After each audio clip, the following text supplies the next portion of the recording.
Welcome in, ladies and gentlemen, to this Thursday edition of All Access AM. I'm Billy Embody. Thanks for joining us. We have a packed show for you guys today. We break down ACC basketball with On3 Rivals national analyst Jamie Shaw at the end of the show. Make sure you stay tuned for that. About 20 minutes with Jamie, one of the good guys in our business and somebody who has a wealth of knowledge to offer on the show. He's going to be a regular contributor for us.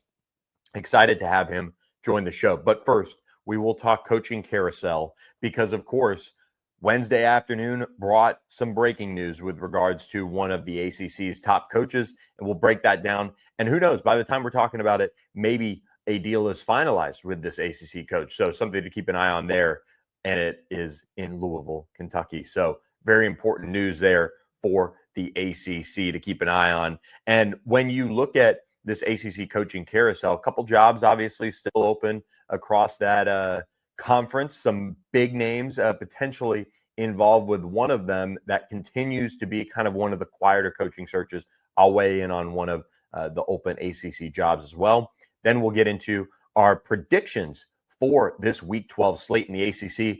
Could be a busy one, could be quiet. We hope for the ACC's sake that we see a lot of everybody taking care of business. We'll talk about that. We might as well get the song "Taking Care of Business" in the intro for All Access AM, because that might as well be the motto for the ACC. If it does that, everyone might galvanize behind the ACC as a league that is deep, a league that is competitive.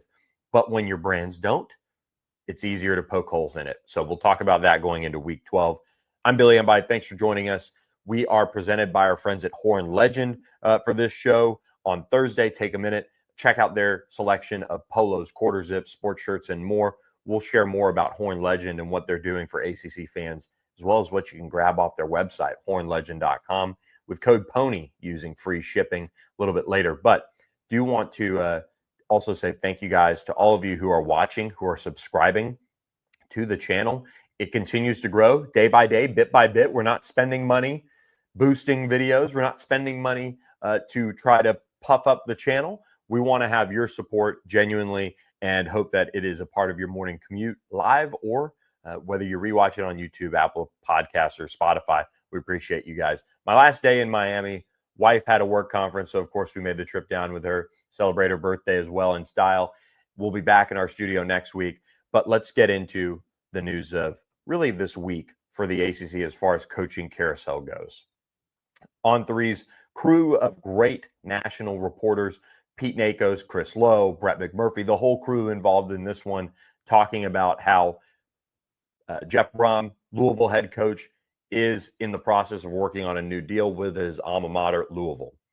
If Louisville can retain Jeff Brohm, massive move here. It looks like when these type of reports come out that they are working towards a deal, you're going to see something get to that next level here in the near future. So kudos to the Louisville administration for getting ahead on this. It's a Captain Obvious type of situation, but once you get to this point where the national guys start reporting that, hey, they're working on this new deal, they're getting it in place, they're trying to put everything together for Jeff Brohm to stay, usually that means good things. And of course, Jeff Brohm, former Louisville quarterback, former XFL quarterback who is tough as nails, and his team hoping to bounce back with a Friday night game against Clemson this weekend. We talked about that game on Wednesday's show, but as of right now, working towards a new contract for Jeff Brohm. Big news posted on On3 on Wednesday afternoon, pretty much a couple hours after our show wrapped Wednesday morning. Again, we're Monday, Wednesday, Thursday, 8 to 9 a.m. Eastern live. Pete Nakos reported they're working on a contract extension. Obviously, he's been a somewhat hot name on the market just because you look at what he's done at Louisville and how he's done more with less, in my opinion. They've got a great stadium. They've got a loyal fan base. They are, of course, a basketball school. I think that's fair to say. As still a newbie to covering the ACC, I'm pretty sure that is fair to say. But they have the resources to be competitive. They have the roster that they should be competing for ACC championships. Obviously, he's already taken the Cardinals to Charlotte back in 2023. He has an opportunity to get rewarded for that and his overall tenure, which is trending at another high mark here, sitting at 7-2 on the year. With Louisville, they have an opportunity, I think, to finish strong here. Obviously, they'll face Clemson this weekend. They'll face SMU. They'll face Kentucky. And if they can come out of that 3-0, who knows what happens in the conference race. It's tough to see them in Charlotte at this point, but maybe they can climb back in for an at-large bid with a bunch of chaos happening. Again, they need a lot of help, but they do have that win over Miami. So as of now, Jeff Brohm looks like he's headed down that road to staying at Louisville. I know this report doesn't necessarily say that, but he makes $5.9 million at Louisville right now. They can bump him up to another level, put him up into the upper echelon of ACC programs. You've got Dabo Swinney, you've got Rhett Lashley, you've got Mario Cristobal.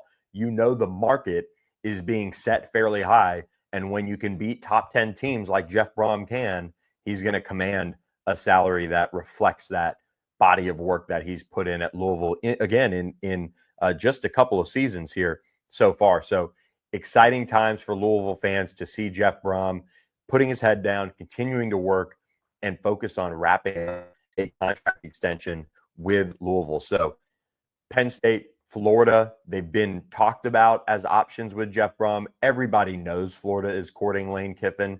There's no doubt about that. But to have those two programs kind of circling on him a little bit, that's worth knowing, worth acknowledging.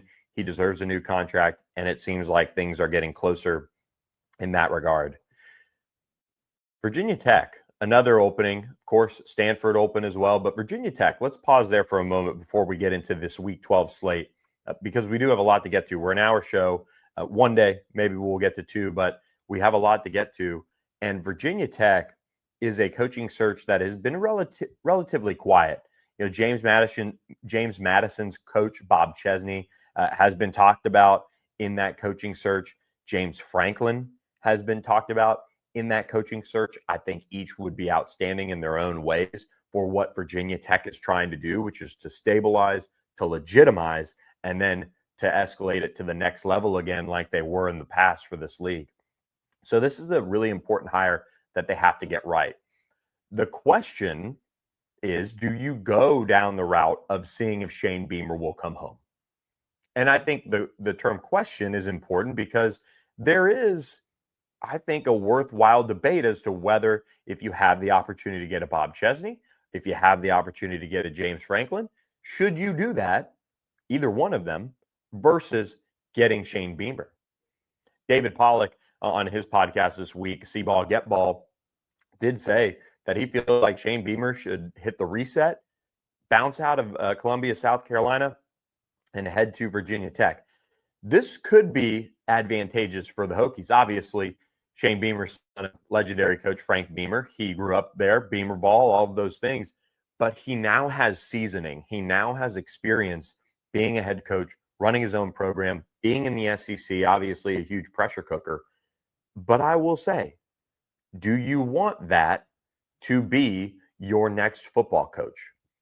Is it almost worth saying, hey, Shane Beamer, he's going to be there potentially 3 more years, 4 more years.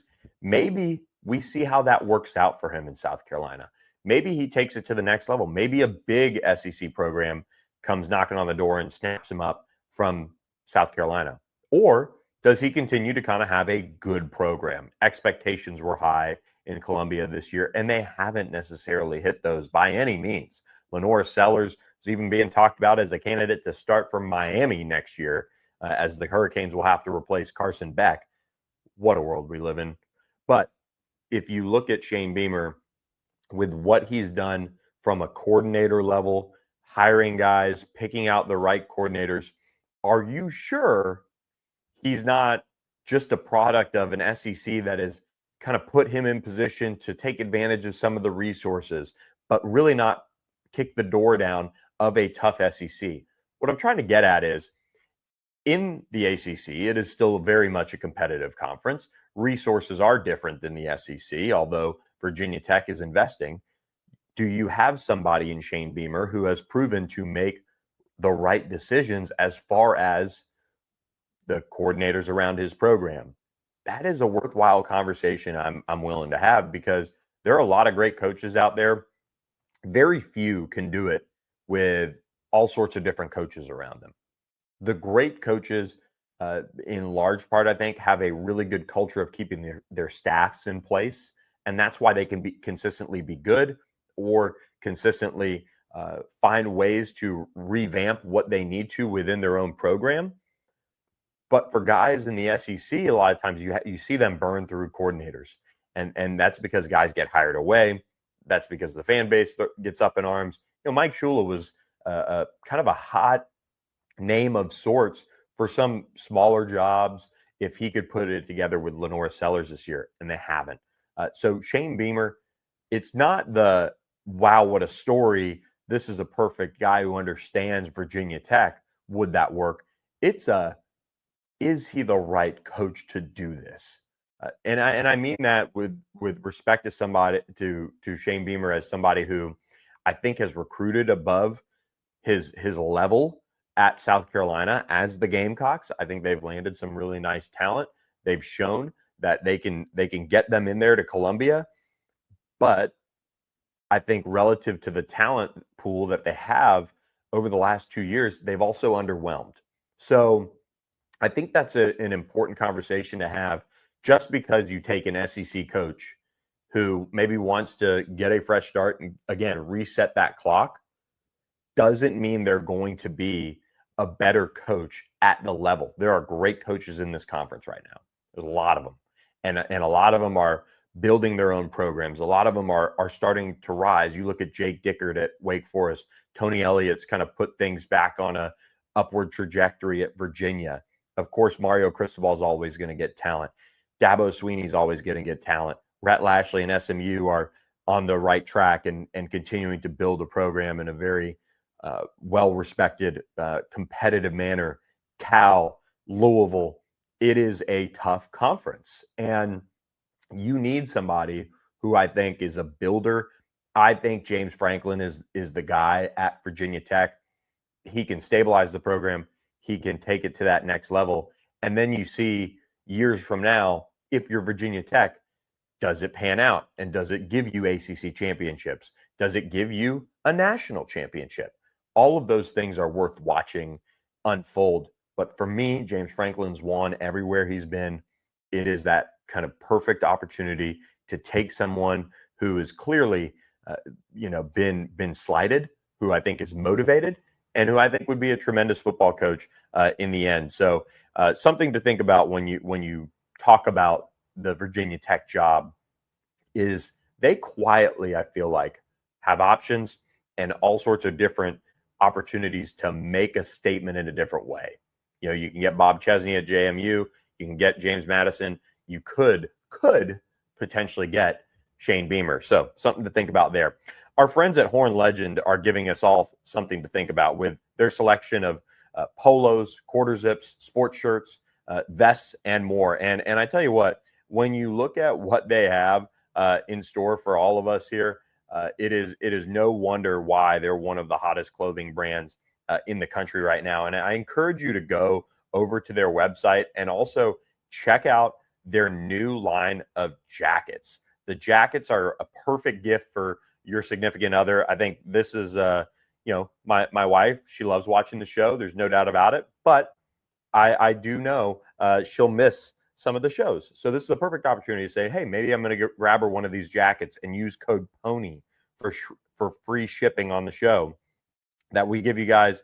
You can hook it up, grab one of these jackets that are just unreal. Again, free shipping helps you out there with our friends at Horn Legend. By the way, the free returns are also a great way to go ahead, make the purchase, and if you don't like it, or if you don't have the right size, what have you, they can exchange it for the size that helps you out. So make sure you check out their jacket selection for your special someone. And of course, it's pullover season. That's what my go-to is this time of year. And they've got plenty of options, whether it be hood or hoodless. They can hook you up with a great quarter zip. So many options there. That's what I love about Horn Legend. Really excited to get my orders in here before Christmas, hook up some family and friends maybe.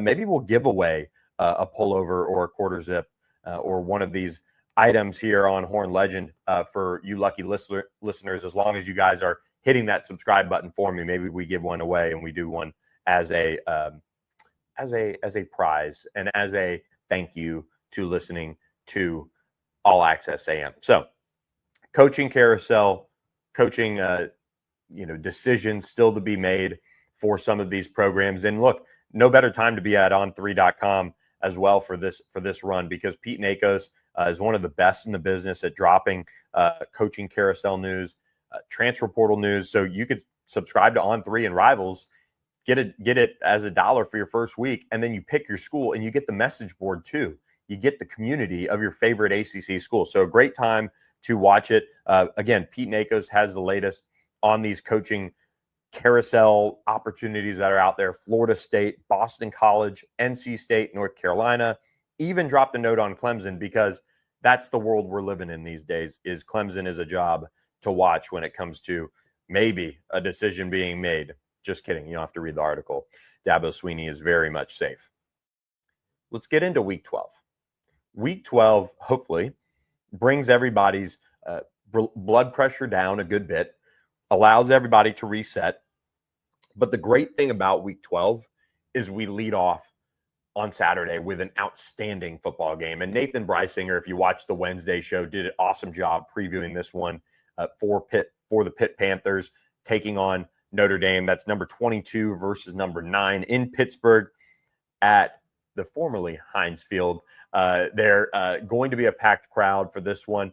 And the thing about this game as we go into this matchup is, man, can you imagine if Pittsburgh can take down Notre Dame?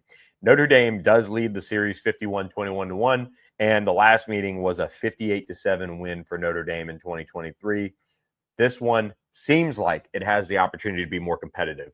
ACC fans hoping for that. It's a non-conference game. It's an opportunity for this Pitt team to just cut Notre Dame's playoff chances at the knees and help the ACC in that regard, because Pitt can go lose this game and go on to win the next two and find themselves in Charlotte, win an ACC championship. But, oh, by the way, because you lost to Notre Dame, you're looking at a situation where the Irish are in versus maybe a team like Miami sneaking in, a team like Georgia Tech or whoever you play in the ACC championship sneaking in. It wouldn't be Georgia Tech, I don't think, because of the tiebreaker, but a Miami, a Duke, and an SMU even. How can you make this work for the ACC? Go out and beat Notre Dame. 12.5-point underdogs at home, according to BetMGM. The total on this one set at 55.5. I am going to take Pitt to cover. I think this is a Pitt team that offensively is going to give Notre Dame more issues than the Boston College Eagles gave them, obviously. I think the Pitt defense is well equipped with their two linebackers to play at a high level. Again, I don't want to spend too much time previewing this game because our friend Nathan Breisinger did such a good job. I even clipped that video. You can check it out on our YouTube channel, All Access AM. But for me, Pitt, Mason Heinschel, what he's done, they put up 30 points in every game Mason Heinschel started. They have a chance to do something really special. And I think Pat Narduzzi has a team that has a chance to be special. I know our friends Eric McLean and Kelly Gramlich had Coach Narduzzi on earlier this week previewing the game. It is a real chance here for Pitt to cement itself as a college football playoff team if they can take care of business after this game. There's no doubt about it. But Notre Dame's been able to put up points offensively at the same time. Jeremiah Love, CJ Carr kind of leading the way on that offense. Jadarian Price. They've got weapons. This is a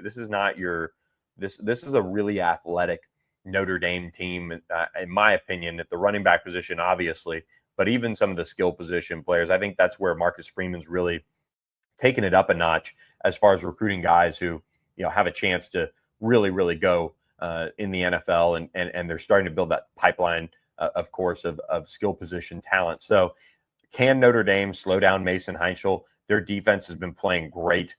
They haven't given up more than 30 points they haven't given up 30 points since the Purdue game when they won 56-30. That was in week 3. They've given up 24 to USC, but outside of that, it was 13 points to Arkansas, 7 to Boise State, 7 to NC State, 10 to Boston College, and 10 to Navy. So this is a real challenge, though. You look at most of those teams, you're not seeing a really scary offensive threat. I think USC is a little bit overrated, but they're still capable. You're still dealing with Lincoln Riley as the play caller, but the Notre Dame offense has been able to get theirs. Again, how much of this is schedule? How much of this is just kind of the way that Notre Dame is, and they're going to have to prove it against a tough Pitt team that I think defensively is going to give them a little bit of a pushback. You look at Pitt's schedule, they've faced some teams with athletes. They lost to Louisville, but still put up 27 points. They lost to West Virginia, had 24 points. They made the quarterback switch after those back-to-back losses, and they've been on a tear. 48 points against Boston College. Obviously, Notre Dame put up 25. Took them all 4 quarters to do that. Again, not trying to base this game off of one game, but sometimes it can be eye-opening when you see a team face a similar team, and you've seen that team go out and dominate on one hand and maybe not dominate on the other. So something to watch there. And then, Pitt has really just, turned it on, since then. Like I said, 30 or more points every game Mason Heichel started. So not the best schedule in the world either. So this is a huge test, but a good number of these teams have athletes. Good number of these teams really play hard. So if they've got Desmond Reed, if they've got Jakiri and Turner, they'll have a chance to make some things happen. So really interested to see how all of this goes. The ACC needs Pitt to not only cover that 12.5, but they need to go out and win the game. So really intrigued to see if Pitt can do that. But my bet, my opinion on that one rides with the Pitt Panthers covering that game. I think they can win it. I would not take them necessarily straight up. I'm sure if you can grab an alternate line on that one at maybe 10 points, you could feel even better about it. But I think the Pitt Panthers have that edge to them. I think the crowd, the city, College Game Day, ACC Huddle really got a chance to show this one across the country that Pitt's for real, and they're going to be for real for a minute with Mason Heichel. So we'll see how the lights for that Pitt team fare going into this one. It'll also, if they can get this win, really help the strength of record, I think, for Pitt as a whole, since they'll be able to finally, look at that Notre Dame game and see it in real life and all of those things. So keep a close eye on that Pitt game, of course, noon Eastern time on ABC.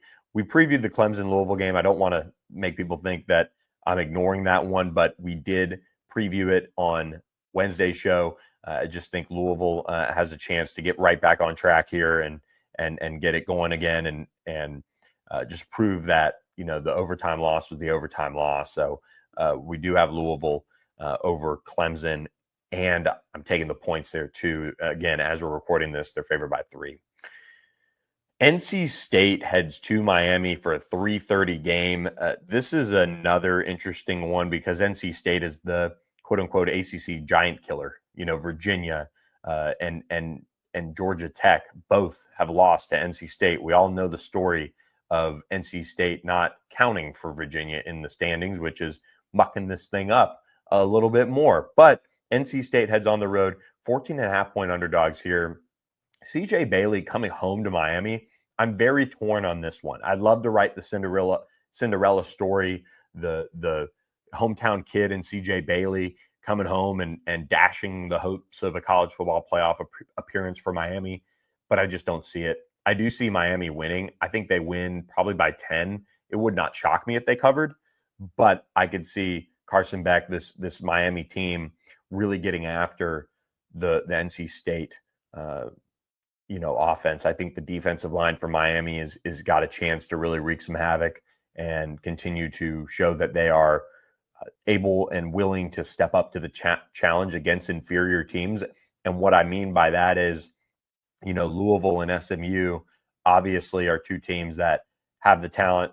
SMU's been to the college football playoff. Louisville's been to the ACC championship recently. And obviously all these teams change year to year, but there's a kind of a difference of level of confidence of both of those teams and their ability to win big games. When you look at Miami playing against an NC State team that really hasn't won too many games that are important enough to make them matter now. Like NC State can lose this game, they can win this game. It's not going to impact anything for them. I think this is a game where Miami takes advantage of that and continues to show that they beat teams like that don't have anything to play for. So very different than Georgia Tech falling asleep there on defense and losing and costing themselves a lot in that respect against NC State. But Miami has shown at least that they don't necessarily lose to teams like this. You know, I think this is a very stable NC State program for better or for worse, but Miami's going to flex their muscles here. I think they win by 10, and I think it's maybe a late score that kind of tightens it up a little bit there for Miami. Georgia Tech at Boston College, 3:30 on ACC Network. You have to have it, obviously, if you're Georgia Tech, and you can't go up there and lose. I mean, period. And it's hard. You've got 2 weeks of that NC State game weighing on you, but this Boston College team, if they start shredding this Georgia Tech defense and you see it get competitive and you see it start to get weird up in Chestnut Hill, good grief, man. Poor Brent Key, and he's just going to be beside himself if they're in another shootout. But here's the thing, they should not be. This is not a Boston College team that should keep this any closer than the 16.5 points that Georgia Tech is favored by. The total on this one set at 58.5. I think this one screams like a 42-10 type of win, kind of similar to what SMU did to them, maybe even 35-10 because Georgia Tech maybe gets, controls the clock a little bit more, things like that.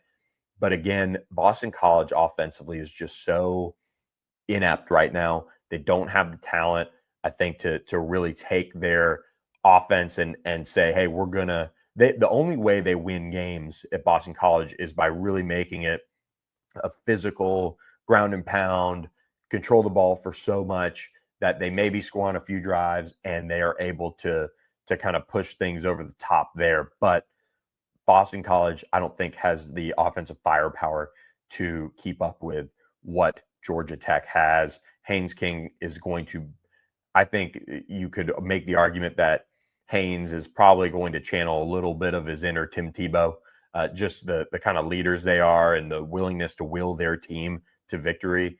That's kind of where I think Haynes King's season and career are headed towards with Georgia Tech. And for much of it, it's been that way. But now more than ever, this final 3-game stretch, BC, Pitt, and Georgia, that is what we're going to see Haynes King, at least in the next two. We'll see what happens in Georgia, have the opportunity to do. They're huge for ACC, of course, in terms of the championship race. They've got to get by this one, and then they can put all their focus on Pittsburgh next week. So I do have Georgia Tech covering that 16.5. It's a lot of points on the road, but that total, that 58.5, makes me either think Vegas feels like this is going to be some wild, 45, 30-ish shootout, and the Georgia Tech defense is still terrible, or could be hanging around that 45-10 type of game, very similar to what SMU did to Georgia Tech last week.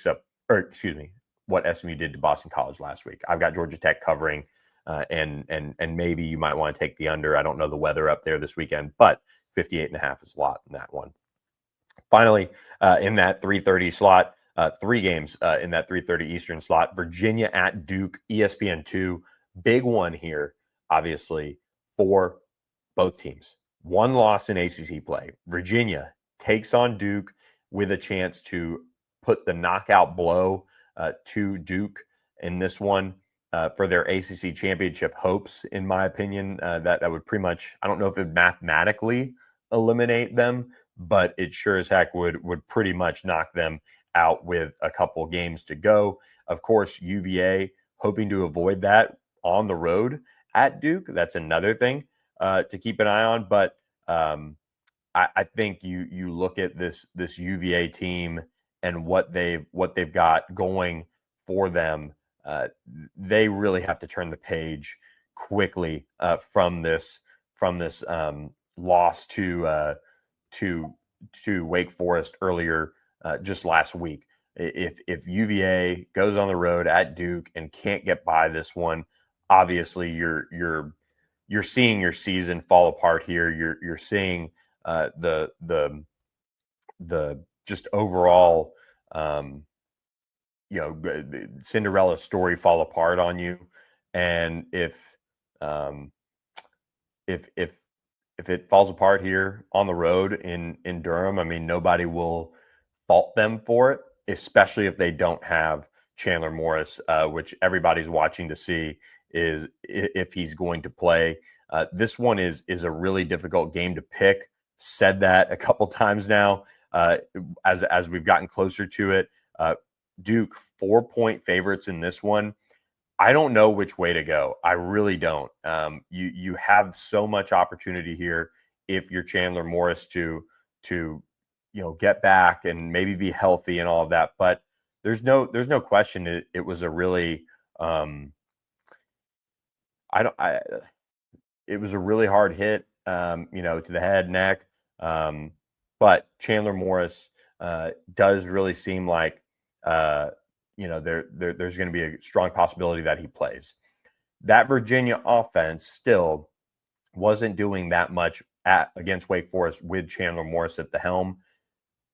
I know Wake's defense has statistically been better. I still think there is something going on with Virginia benefiting from their schedule more than anything. I've gone back and forth on this one, guys. I could see it being a walk-off field goal. I mean, for Duke and Virginia covers, but it's Duke that comes away with it. I've seen Virginia play with fire so much this year. I feel like it's going to be in a kind of a pick'em game. It's almost a pick'em on a neutral site with Duke being the 4-point favorite. I don't trust Darian Mensah. I just don't trust him. He's turned the ball over. He has not lived up to, I think, the expectations in some big games or some critical games. But this is also conference play. And he's been good enough in conference play outside of the Georgia Tech game for them to be in position to at least go to Charlotte. I think I've got to go with Duke here to win it. I would not take Duke to cover, but it wouldn't shock me either if they did, especially if Chandler Morris can't go or something of that nature. But I think Duke takes it at home. I think they kind of punch their ticket to staying in this college football playoff, or excuse me, I don't think they can go to the college football playoff, but this ACC championship race. Then they finish up with at North Carolina and then Wake Forest. So would be a huge win for Duke. I think they get it done. I'm going with the Blue Devils. I'm putting a little bit of trust here in Manny Diaz's program to take the next step, because we talked about it earlier this year on the pod, where the next step was obviously taking that game against UConn. We talked about that next step against Georgia Tech, but they hadn't done that. They did get the win against Clemson. You were able to go for it all and get the win, but now is the time where you have a chance to go do something special. It's time to push through that because the schedule is manageable enough if you're Manny Diaz. So something to watch there. But I'm gonna go with I'm gonna go with Duke. Duke -4. I'm not taking them with the points. I would take the money line if you're doing anything, but I'm definitely not putting anything on this one. It could get really weird there. This could be the one that on ESPN2 has a bunch of conversation around it going into the night games. Speaking of the night games, what are probably two buds to finish off the ACC slate? North Carolina at Wake Forest on the CW at 4:30 Eastern time. I will add, this is not a night game, but it will be pretty darn close to it by then. At Wake Forest, 4:30, sunset these days around 5:30 or so. I'm going to take Wake Forest. There is a thought here that Wake is on the right track. They are doing the right things. Of course, getting that win over Virginia. I still obviously think they would have figured it out if Chandler Morris had been healthy. But this is one that North Carolina, you've got to be really watching closely if you are Wake Forest, that North Carolina doesn't come up and sneak attack you at home, because North Carolina plus 6.5. I'm going to take the Tar Heels to cover here. It would be nice. It'd be a nice feather in the cap for Jake Dickert going into, final push for recruiting and transfer portal and things like that, for him to have that type of a feather in his cap. But I'm going to go with the Tar Heels covering, but Wake Forest winning. Total set at 38.5 points. Can you believe that? I do not know if I've read a total on an ACC game that low.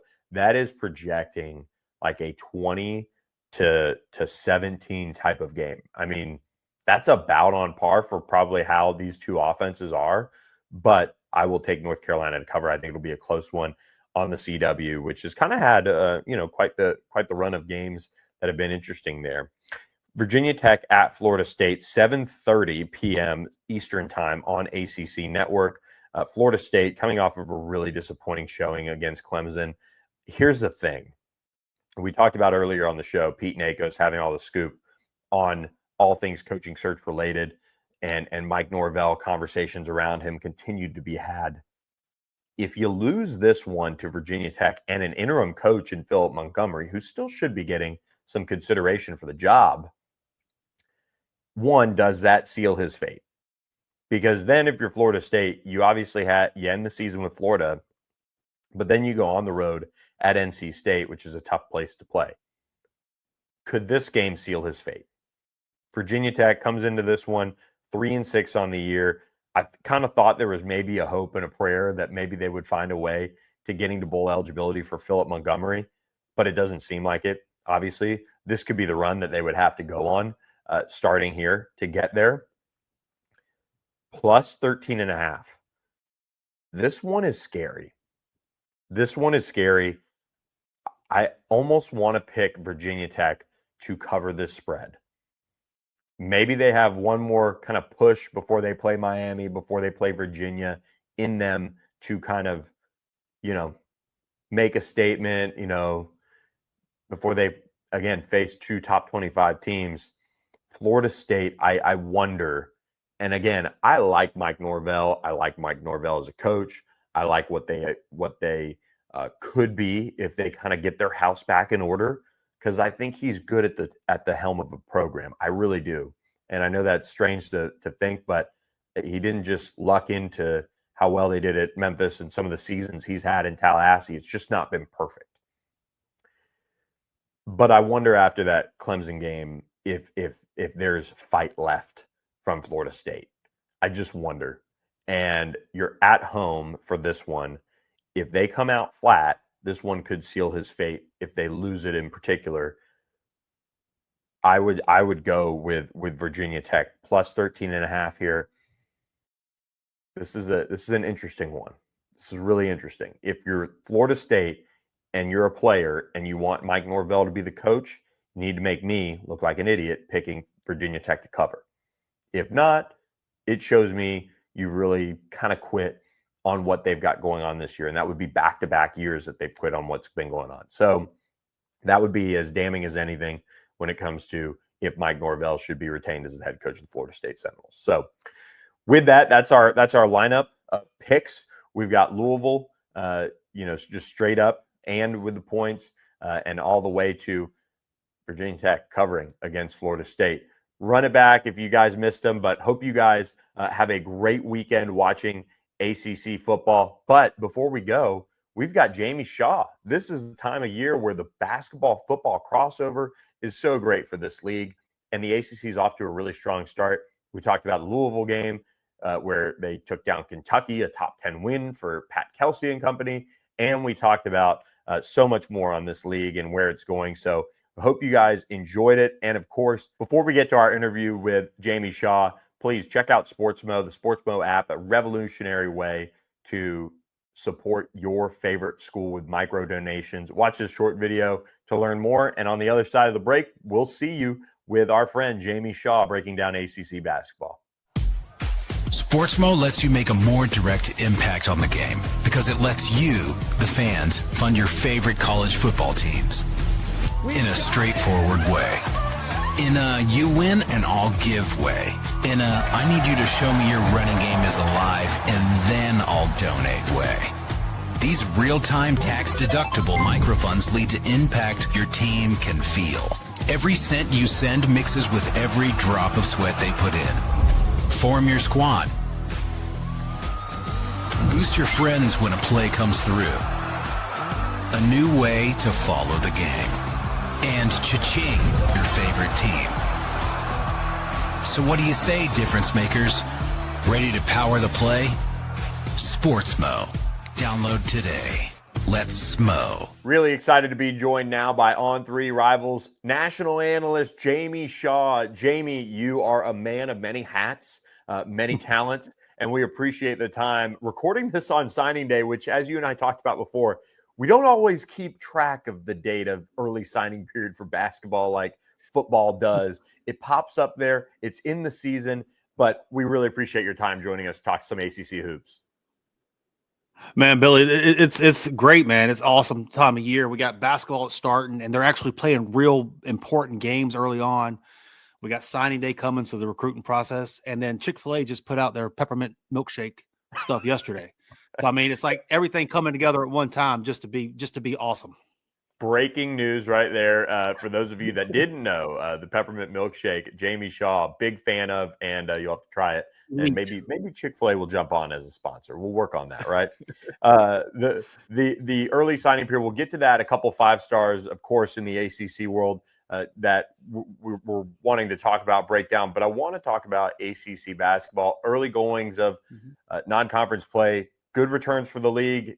Everybody's only played 2 or 3 games, but to be 35-1 in that first week and to get some signature wins earlier this week, Louisville over Kentucky, a big step in the right direction, it seems like, for this conference as a whole. No, for sure. I think ACC came under a lot of fire this past season.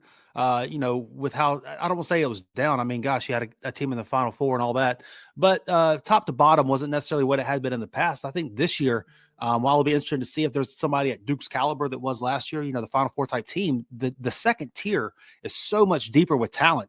And then you're looking through at all the freshmen that are coming in and the influx of guys that have come into the league. There's just a lot of talent, and just like college basketball as a whole, a ton of parity, as to where everybody's going to finish, and anybody can win on any given night. It's just, it's gotten to be really, really fun. And, ACC's kind of back as to where you expect the ACC to be. UNC getting somebody like Caleb Wilson, obviously we'll talk about him in a moment, just named the player of the week. He's obviously an elite talent. But let's start with the big news. Seth Trimble, being injured, a freak accident. Our friends at Field of 68 pulling back the curtain on that. This is a massive blow. A veteran guard, somebody that I have a lot of respect for in the league and how he plays. And UNC is going to have to figure out how to bounce back from this and manage this portion of the schedule without him. Well, it's going to be very interesting to see what they do. What Seth Trimble brought, one, it was a voice into the locker room. Obviously, this is his 4th year there, been through the program, understands as to what it is Hubert Davis is trying to do, but he's also the best perimeter defender on the team. Somebody that can guard at the point of attack, slide down multiple wings, and do all that stuff. So it's very interesting to see defensively how they adjust to that. Bring in Luka Bogovic, got to start last night. You see some offensive spacing, and he adds another dynamic offensively that possibly Seth didn't have with more consistent shooting, and also somebody who's able to create ball in hand. So there's some offensive stuff that Luka brings to the table that Seth might not have, but defensively, it's going to be very interesting to see the adjustment that Hubert makes, especially while guarding at the point of attack. And with that Seth Trimble injury, it's more important that Caleb Wilson continues to play the way he is. 23 points in his first week, named the ACC Player of the Week, 5.5 boards to go with that. Help the Tar Heels get a win over my wife's alma mater, Central Arkansas, and of course number 19 Kansas.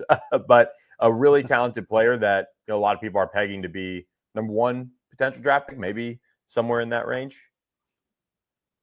Yeah, he's come out and really kind of lit college basketball on fire. Obviously, everybody's talking about the big 3 when it comes to freshmen.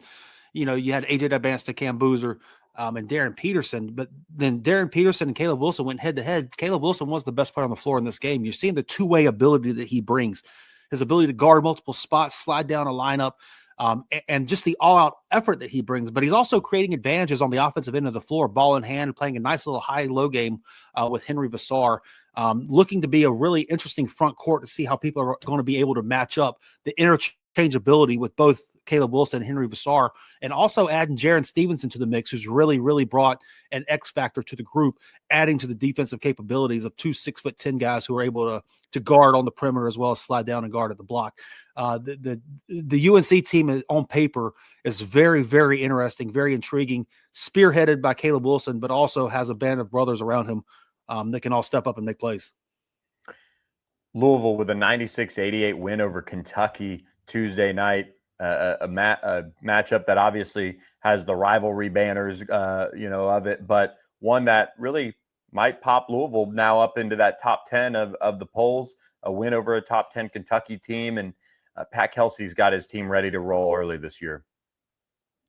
Looking at this Louisville team, the curiosity for me was not anything to do with the offensive end of the floor. They had multiple guys that could space the floor, play within Pat Kelsey's system, but defensively, especially on the guard spots, were they going to be able to get enough stops?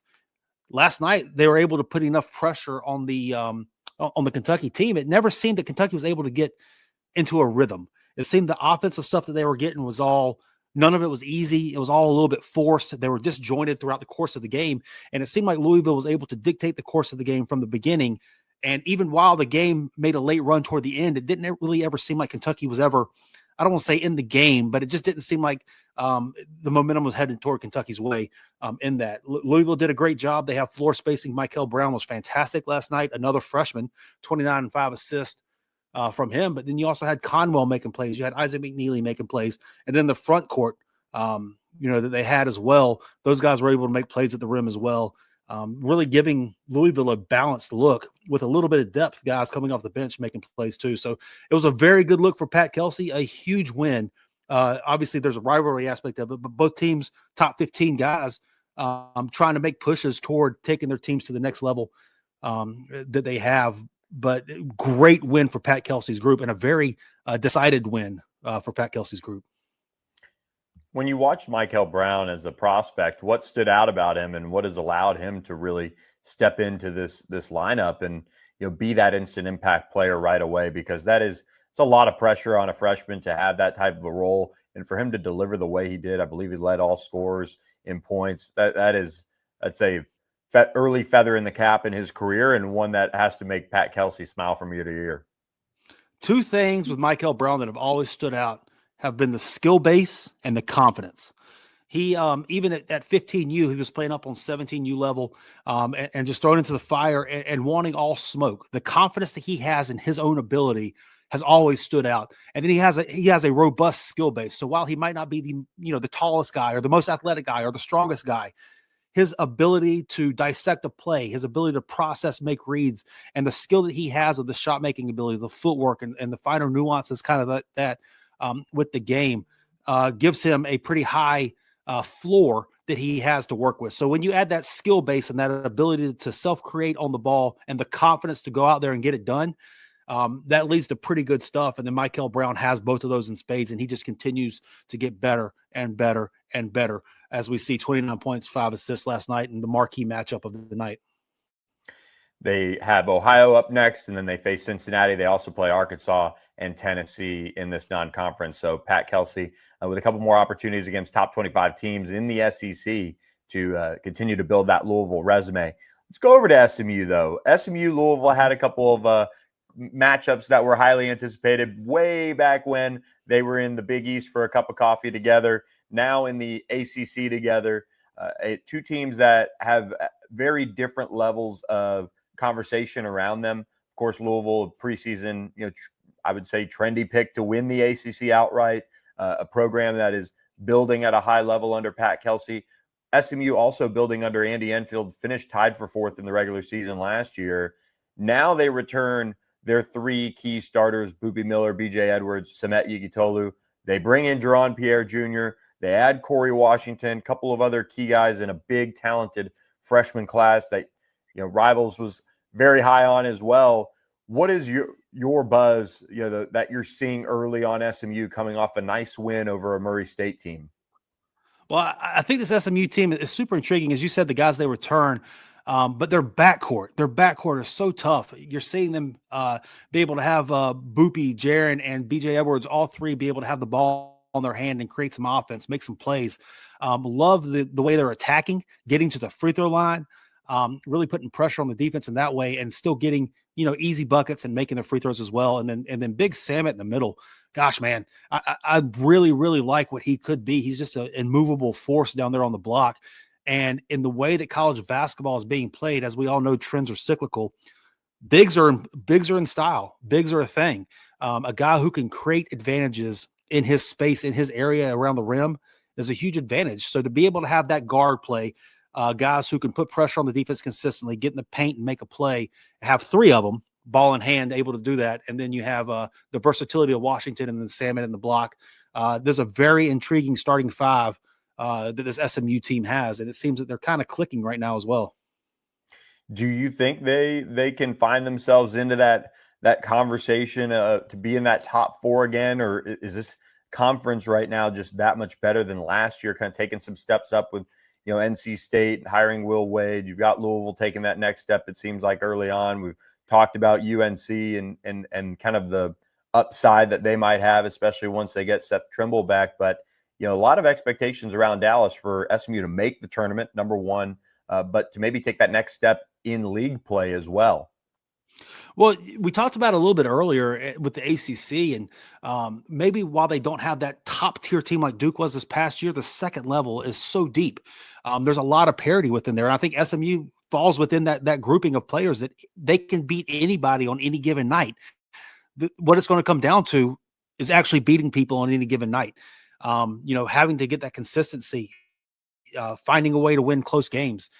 And for me, maybe building a little bit more depth, getting a little bit more, that you can dependable with the depth with the SMU team. But I think very, very easily we could look up in March and see this team with a tournament berth and all that stuff. I think the talent level's there. I think the ability is there. Andy Enfield's done it before. There's some belief, I believe, within the locker room. And I think the ACC is lined up as to where a team like an SMU could actually make that type of run. Just imagine Jaden Toombs, obviously a tough accident for him, having the injury, and, they get him back. Maybe they get him in time for some of these SEC matchups, but as long as they can work him in before that ACC slate, he'll have a chance to show why he was a top recruit for you guys at Rivals. For sure. A big physical player. I mean, you just love the effort that he brings. He's a strong guy, got a lot of ability, but the effort that he brings puts him consistently in play. So he'd be a nice little matchup to see with Samet, a nice little, I don't know, backup, or I don't even know if backup, fire and ice with Washington, a different look that you give with Washington when able to go jumbo and big and all that stuff. And then with Samet there beside him, Toombs is a very, very nice player. NC State, of course, the talk of the ACC, hiring Will Wade away from McNeese State and leading off with, North Carolina Central, UAB, 2 wins there for Will Wade's team to get off to a 2-0 start. Darian Williams, one of the most dynamic players in the country, highly thought of. This roster for Will, I mean, he's got the pieces in place to make this season something potentially special for NC State in his first year. Just maybe finishing in that top 4, being able to potentially be a tournament team, which he has the expectations that they're going to be one. They play a very exciting brand of basketball, and obviously they haven't necessarily been tested quite yet within their games. But you see them, you see what they're trying to do. You see on the offensive end of the floor, they're spacing it, and they want a lot of shooting. They want a lot of clean looks from 3. They're playing the analytics game. With 3s and at the rim 2s. And they have a lot of guys on the team that can make plays with the ball in his hand. You sit there and see a Darian Williams, who's a lot of time playing the 3 and the 4.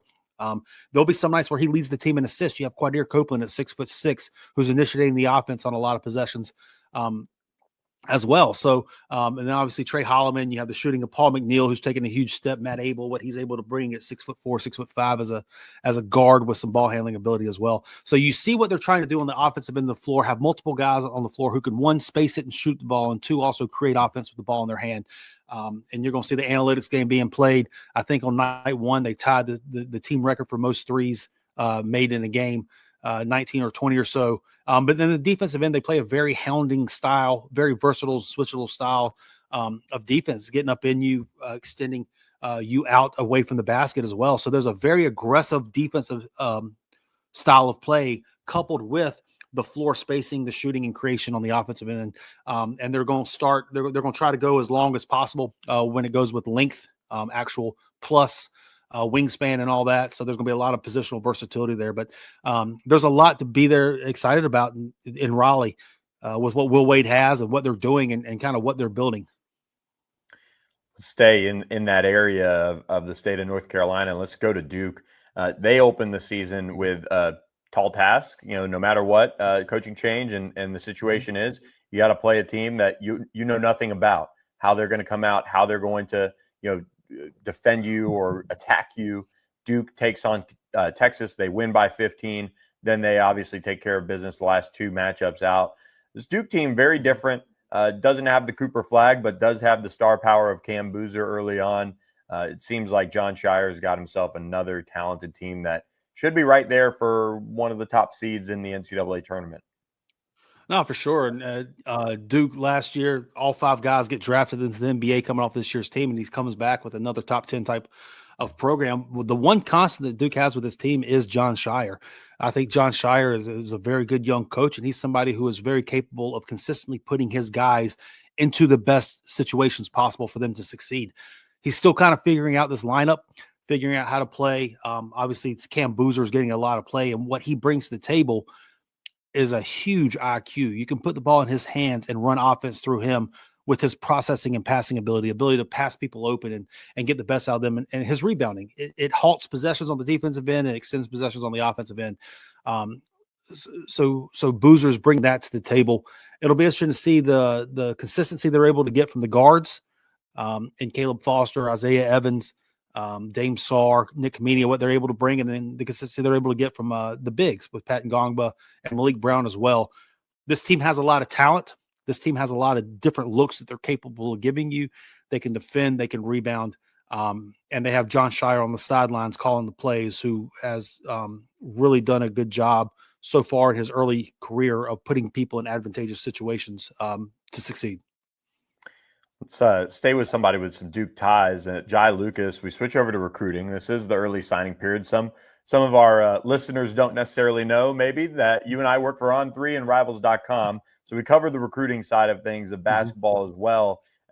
Duke obviously always brings in plenty of talent. We talk about that. But Jai Lucas gets hired away from Duke to run this Miami program, and he gets in his first recruiting class a top 10 talent in Caleb Gaskins, a 5-star. Tell some of the listeners out there to All Access AM what they can expect from this big-time get for Jai Lucas as he joins the Hurricanes in the class of 2026. Yeah, for sure. So with Caleb, what you look at, you see a 6'8" player who's able to pull gravity and complement a lot of different looks. 6'8", long arms. He can guard multiple spots on the floor. He can play at the point of attack against wing perimeter-based forwards, but he can also slide down, use his length and size to be able to guard on the block a little bit as well. So there's positional versatility when it comes to the defensive end. On the offensive end, it's the jump shot. He has a very pure jump shot, hits the balance points, high release, very consistent when it comes to what he brings on that end of the floor. And he plays well in the gaps. He cuts well and uses his length incredibly well on the offensive end. While he's not super bursty, he's not going to break it down off the dribble. He's able to play off ball, pull gravity, consistently knock down shots, and kind of elevate the floor of the team around him because he's a high efficiency, low usage guy. In the fact that it just helps everybody else, the spacing that he brings, but also the multiple spots he's able to guard. And sticking with, or going back to Duke, I should say, and we'll wrap up the recruiting part of this and get you on your way, Jamie. Busy time for you, but Duke does go into Texas, where we're based out of normally, and gets a 5-star prospect, Bryson Howard, one of the top players in the country, right in the Frisco area, who has really blown up over the course of the last, 6, 7, 8 months. A prospect that many programs came after, but it's the Duke Blue Devils that end up getting him out of the Dallas area. What are the Blue Devils getting in Bryson Howard? Yeah, what a story he was. I mean, literally coming up in May, he didn't have a single high major offer to his name. He ends up choosing Duke over Kentucky and North Carolina as his final group. Just an unbelievable rise he had there, and very deserving of it. Jumped up to number 3 overall um, in our most recent rivals update. He's the son of Josh Howard, a former NBA wing. Played in the league for a lot of years, had a lot of success. Bryson's 6'4", long arms, and you really like, again, a guy who can dribble, shoot, and pass toward an advantage. He plays well within a team construct. He's not ball dominant at all. So again, one of those high efficiency, low usage guys. He can knock down shots. He can get downhill off the bounce, play within a phone booth. He's a very good athlete. And again, much like Caleb Wilson, different positions, but he's a versatile defender. He can guard at the point of attack. He can get aggressively into the playing up the line in the passing lanes, and he can switch down and actually use his leverage to guard,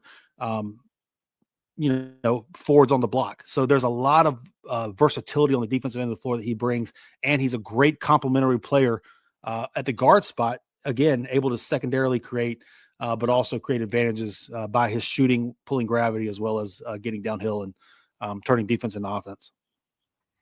Well, Jamie, thanks so much for the time on All Access AM. We appreciate it. Get back to work there for the early signing period for college basketball. You do great work over at On3 and Rivals, so make sure everybody follow Jamie Shaw wherever you catch him at, Instagram, Twitter, or X. He's done a great job for us, and we really appreciate his time. Looking forward to more chats on a quieter time of year for you, Jamie. Billy, man, I greatly appreciate it, man. Keep killing it down there too, man. You're doing a great job also. So, and congratulations also. Did I just see that y'all extended your the SMU site extended your time? Yes, heck yeah, man. That's exactly. awesome. That's exciting. That's exciting to see, man. So congratulations on that and keep killing it. Thanks, Jamie. Appreciate your time, and we'll look forward to having you on. Thanks so much, man. Yeah, man. All right, there he goes. Jamie Shaw joining us on All Access AM. We appreciate his time stopping in with us on the show. And we appreciate you guys for tuning in with us. Hope you guys enjoyed a little bit of everything on All Access AM this morning, whether it be the game predictions, whether it be, Jamie Shaw stopping in, got a little bit more preview work in. It's a great time to subscribe to this channel. So make sure you hit that subscribe button, whether you be on YouTube or Instagram or X. Follow us at All Access AM. We really appreciate all of you guys who have subscribed, but make sure, most importantly, you hit the subscribe button on YouTube. Scroll down. If you're watching us on YouTube on the All Access AM channel, hit that subscribe button. In a little bit, probably 2026, early 2026, we're going to just start broadcasting on the All Access AM channel. So very important that you hit the subscribe button for us so you can get the notifications if you want them when we go live Monday, Wednesday, Thursday, 7 to 8 a.m. Central Time, or 8 to 9 a.m. Eastern Time for those of you. And we appreciate all the interaction in the chat as well. I'll be back in Dallas starting next week, so we'll be more in the friendly confines of our quote-unquote studio. And we appreciate everybody who's come on the show this week, really helping me out as we kind of worked around some travel and got down for my wife's birthday to the Miami area and Tampa area. So thank you guys for listening. Thank you guys for supporting the show. We appreciate our friends at Horn Legend, OPW Solutions, Sportsbow, Security National Bank, and all of our sponsors each and every week that support us at All Access AM. So we'll catch you guys next time on another edition of All Access AM. Enjoy Clemson, Louisville Friday night, and then the whole rest of the Week 12 ACC football slate. And, of course, we've got the crossover with ACC basketball right now. So hope you guys enjoy it all. Let us know in the comments what you want to see, what you like about the show, and even what you don't like. That's fine, too. We appreciate all your interaction, and thanks for listening to this edition of All Access AM. I'm Billy Embody. We'll catch you next time.